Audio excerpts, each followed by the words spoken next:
very good afternoon to you and welcome to Lyca's YouTube channel. And with me, my name is Deep Raja, by the way, and with me are some amazing police officers talking about outreach in the Metropolitan Police. Working alongside their colleagues every day, they look for people like you, like me, like others, to make sure that the recruitment out there is as diverse and as possible and as healthy as possible. With me is Sergeant Yusuf Mehdi from Kensington Police Station and PC Sobaya Sehed from Wimbledon Police Station. A very good afternoon to you both. Afternoon. Good afternoon. Thank you for coming on to Lyca YouTube's videos and excellent talks. I'm going to start with you, Sergeant, isn't it? Sergeant Mehdi, you've got to excuse me, I'm not used to being in the presence of a sergeant. What does a sergeant do, first of all, and where are you based? So I'm a police officer. I've been with the Met for the last 19 years. I'm a sergeant and I work in outreach unit, which is all about recruitment and engagement. Okay, and carrying on, you are now in charge of the Met's outreach program. Can you tell me what the outreach program is about, please? First of all, I'm not in charge. I wish I would be. Okay. So what is your role with the outreach program? I am responsible for West area and Central West areas. So that includes 6 boroughs. You've got Hammersmith and Fulham, you've got Kensington and Chelsea, you've got Hillingdon, Ealing, and Hounslow. So these are the area where we do the events. The outreach aim is all about building trust and increase confidence, especially within the communities where the trust has been low.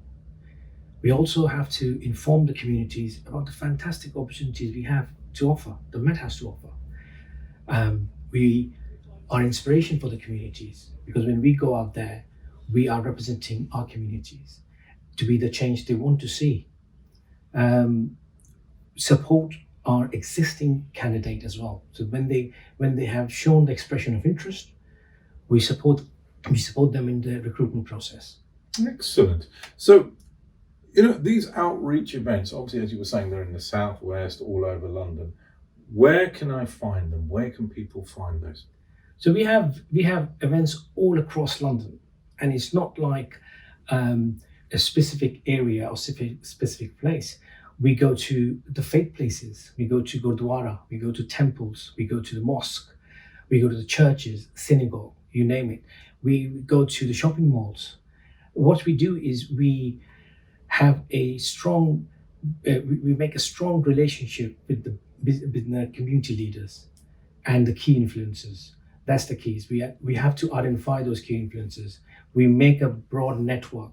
And once we do that, we go within the community and do all the recruitment events.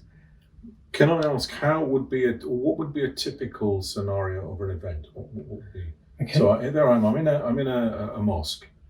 Do I just come up to you and say I'm interested, or will you speak to me? How does it work? Okay, so we go and speak to the imam of the mosque, and we say, let's say, well, the mosque is busy on Friday prayers. So we have got people coming on Friday prayers in the morning, in the afternoon, during the prayers, and in after the prayers. So what we do is we have a stall.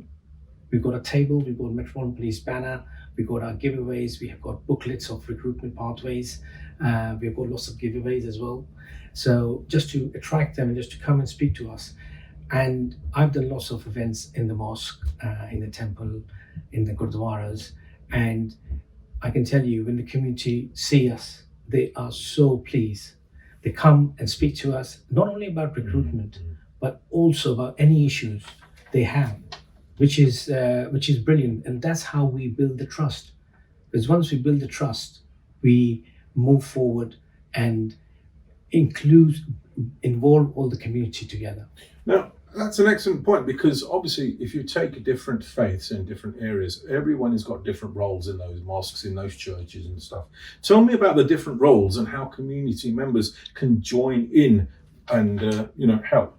So roles, the vacancies we have for the police constables and detectives.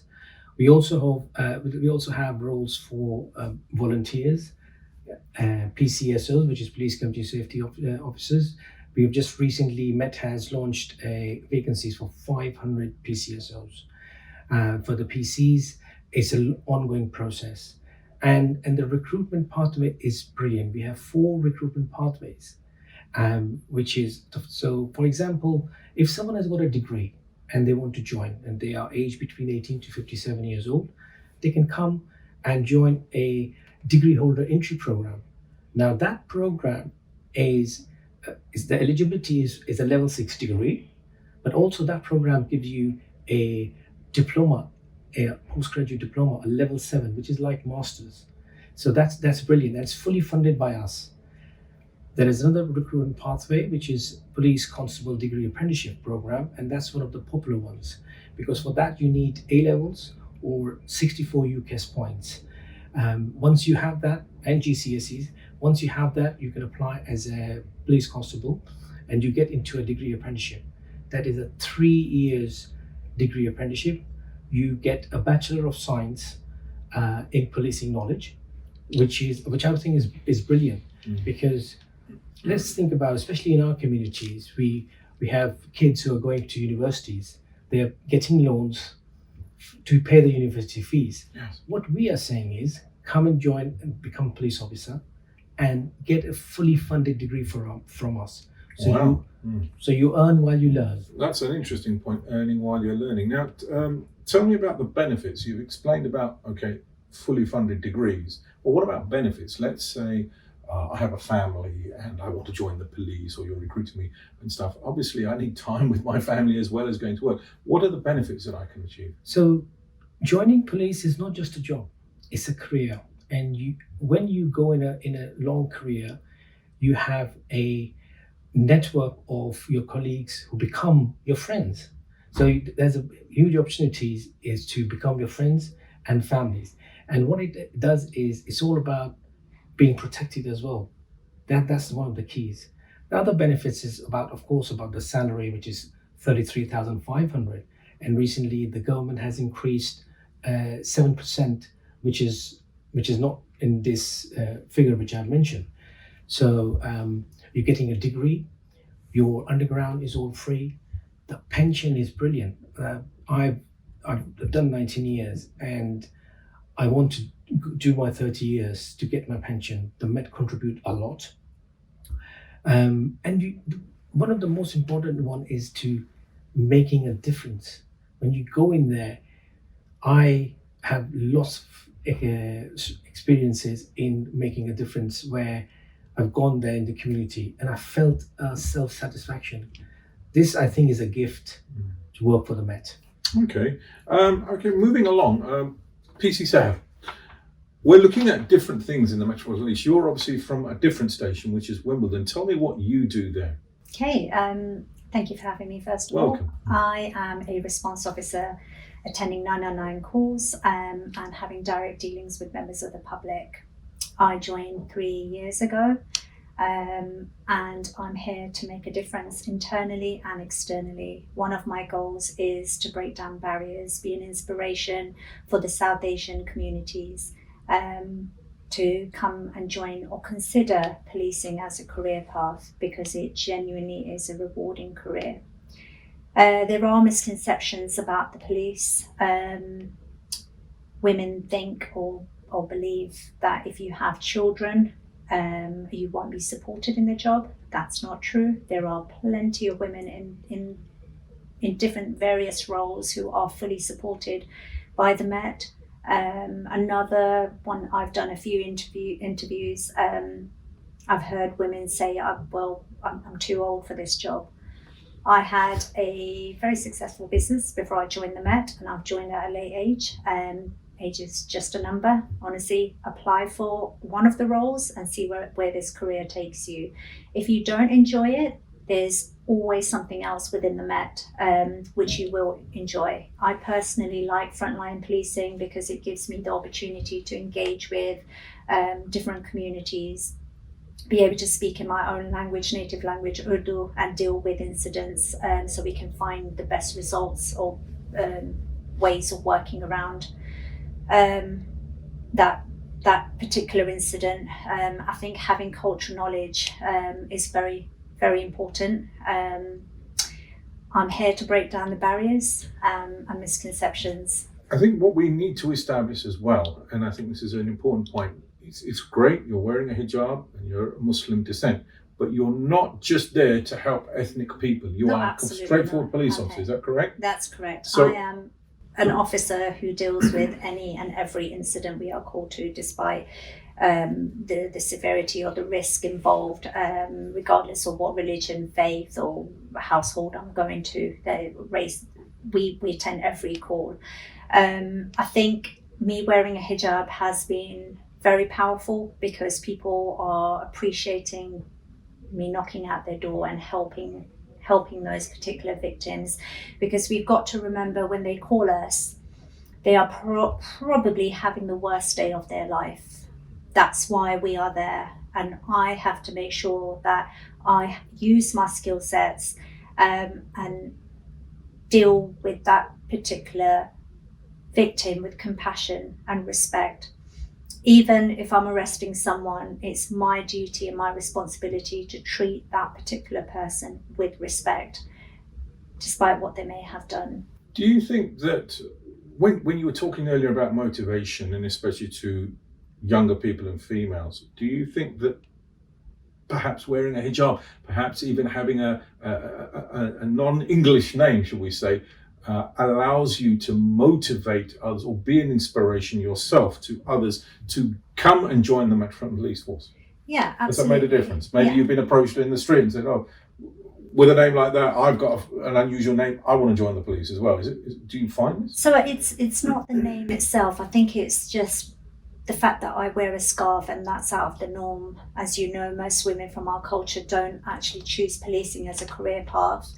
And for the last 3 years, I've actually been trying to look for answers. Why is it that women don't want to join policing? Is it because it's a risky, especially frontline policing? Is it because it's a risky job?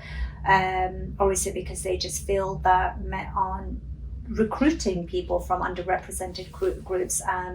And we are. Now is the best time to join policing. And this misconception that it's a very white, male-dominated field, I disagree with that. Yes, we do have majority of our officers are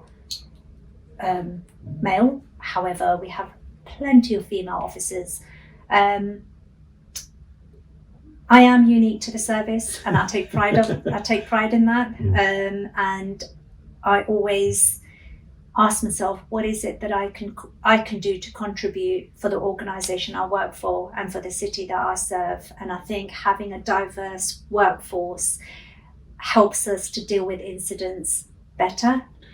So the question is, if I wanted, or if any of my listeners wanted to find out a little bit more about the Metropolitan Police in terms of perhaps recruitment or just general information, i.e. what's it all about, how can they do that? So the first step is to scan the QR code. Once you scan the QR code, it will take you to our website where you register your details. So you have to enter your email address and your password. Once we get your details, we then invite you for insight sessions. In those insight sessions, they are online, they are in persons. Sometimes insight sessions are in NSY as well. So you get an opportunity NSY, I'm going to stop you. What does that mean for my listeners? Even I don't know what that means. Apologies, it's New Scotland Yard. New Scotland Yard. So we invite the expression of interest candidates to New Scotland Yard for insight sessions, where you will be talking to lots of other police officers who will be giving their work experiences and talk about the recruitment process, the different pathways. The other one is you can also go and find information on Met_Connected. So that's our YouTube, Twitter, all those kind of accounts, social media accounts. You can also go to Met Police website. If you just go to Google and enter Met Police, the first hit will be that website. Once you click that, you go to the page where the career is and look for police constables vacancies. And plus, we also do, as I mentioned before, talk about all the events. Those events are heavily advertised in Twitters, in other social media pages. So you can come and speak to us, and you'll be speaking to other officers like Sobia and like myself, and we can go in detail about what are your misconception, what are your reservation, and how we can motivate you to join the police. And you were going to say something as well, Constable Sam. Yeah, come and join my journey with me. क्योंकि आपके अंदर भी एक शेर नहीं है. Great. And on that note, first of all, thank you very much, both of you. You're very welcome. It's PC Sarah and PC Mehdi or Sergeant Mehdi as well, and Constable Sarah for joining the Lyca videos and giving our viewers an opportunity to talk about the Metropolitan Police. You've heard it yourself. If you're interested in recruiting, if you're interested in becoming a police officer, and like they say, it doesn't matter whether you're a police officer, you want to be a police officer, your level of fitness. The point is motivation and the willingness to do it. If you're interested, go ahead and get onto metpolice.com and take it from there. I've been Deep Raja, and I look forward to another Lyca YouTube with you soon. Thank you and good night.